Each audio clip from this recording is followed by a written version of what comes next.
उज्जैन से तराना जाते समय कानीपुरा में दिखने वाले टीले हमेशा लोगों के मन में उत्सुकता जगाते हैं।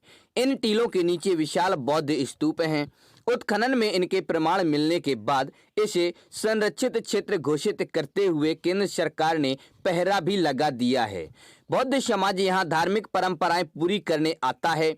इन स्तूपों का उत्खनन और संरक्षण करने के लिए राज्य और केंद्र सरकार के स्तर पर कई प्रयास किए गए हैं, लेकिन अब तक सफलता नहीं मिली है। यहाँ महास्तूप होने का खुलासा 1938-1939 में तत्कालीन ग्वालियर स्टेट के पुरातत्व विभाग के अधीक्षक मोहम्मद गर्दे द्वारा की रिपोर्ट से हुआ था। गर्दे की रिपोर्ट को आर्कियोलॉजिकल डिपार्टमेंट ग्वालियर स्टेट की एनुअल एडमिनिस्ट्रेशन रिपोर्ट 1938-39 में शामिल कर प्रकाशन 1940 में किया गया था।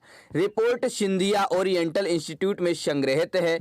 उत्खनन में भाग लेने वाले इंदौर के दीक्षित ने 1968 में प्रकाशित अपनी पुस्तक उज्जैनी इतिहास तथा पुरातत्व में इस उत्खनन का आंखों देखा हाल लिखा है।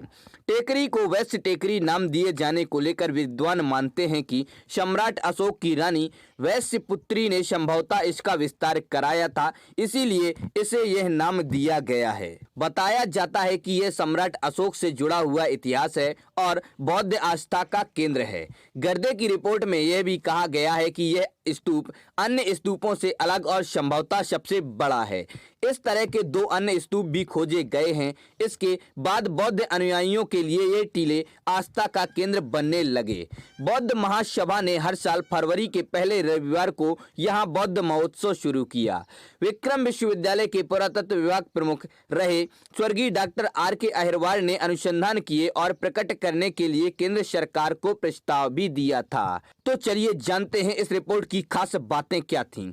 भीतरी भाग में ठोस मोरम है। बाहर मिट्टी से ईंटों की जुड़ाई की गई है। ईंटों का आकार 3.25 से 22.5 इंच का है। ईंटों से अनुमान है कि यह ईसा से 300 साल पहले मौर्यकालीन है। भीतरी भाग में मुरम के आसपास खाई है। पूजा के लिए एक मार्ग भी बना हुआ है। यह विचित्र प्रकार की निर्माण कला कटोरे जैसा है, उससे बना हुआ है। यहाँ से चीनी मिट्टी के बर्तन, हरे रंग के शंख मिलते हैं। चांदी का सिक्का भी मिला है जिस पर हाथी और बोधि वृक्ष बने हुए हैं। विक्रम विश्वविद्यालय के पुराविद डॉक्टर रमण सोलंकी बताते हैं कि यह स्तूप बुद्ध के चीवर और आसंदी पर बना बताया जाता है।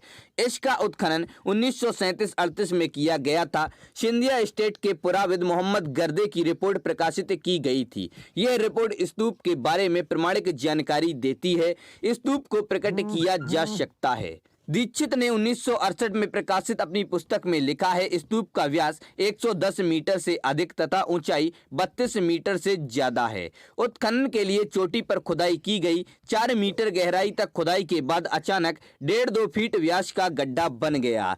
इससे स्तूप के अंदर से गर्म भाप निकलने लगी। इससे खुदाई करने वाला बेहोश हो गया था। तो दोस्तों, आप लोगों को ये जानकारी कैसी लगी? पसंद आई तो इसे लाइक करें और अपने दोस्तों के साथ शेयर करें। हमारे चैनल पर पहली बार आए हैं तो हमारे चैनल फैक्ट्स क्रिएटर जी को सब्सक्राइब करें और बेल आइकन भी दबा दें।